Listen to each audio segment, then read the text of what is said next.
you need to know one specific clip from the John Wick 4 poker scene, and it's when the dealer does this move.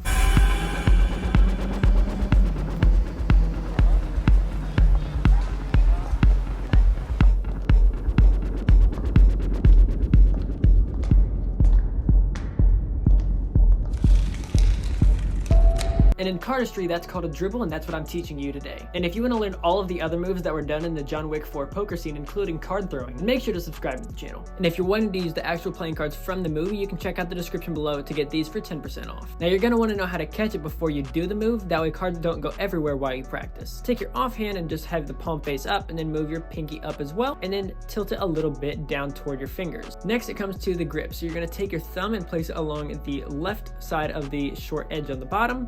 Your index finger is going to go just above half on the long edge, and your other three fingers are going to go on the top short edge. And the main move you're going to want to know is the riffle, which looks like that. So the riffling action looks like this. You're going to do it one card at a time is the goal.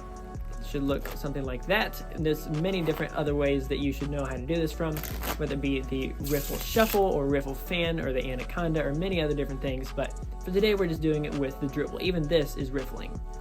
So this is just one move.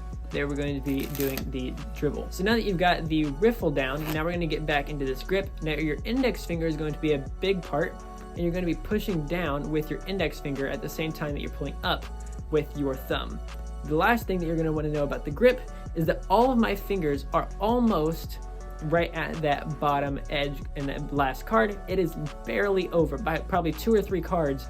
If I were to put them on the bottom of the deck, it'd probably get all the way over, and my fingers would no longer be able to hold onto all the cards. You want it barely onto the edge. The other thing with how you're holding it is you're not going to want it completely flat. This back corner where your thumb is, it'll end up beveling the cards like this, so it's got a little bit of an angle here, and you can actually see the cards on the side instead of it being completely squared up. So as soon as I get this, my index finger almost pushes it over a little bit, and it does make it a little bit easier to do the riffling motion with your thumb. And now that you've got all of that down, start really close to your hand, that way cards don't go everywhere, and just get a basic dribble down. One thing that I see a lot of people do when they're first starting is their dribble ends up being a little bit sporadic, kind of like that.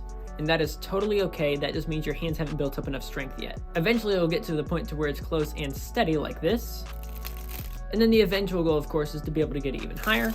And in the long run, you can even turn it from the dribble to the anaconda to where it turns into something like this. And if you're wanting to learn the anaconda, I'll have it linked in the description below. But what you really want to do is either pick up these cards, and you can click on that right here, or you can check out one of the other John Wick videos, which is right here.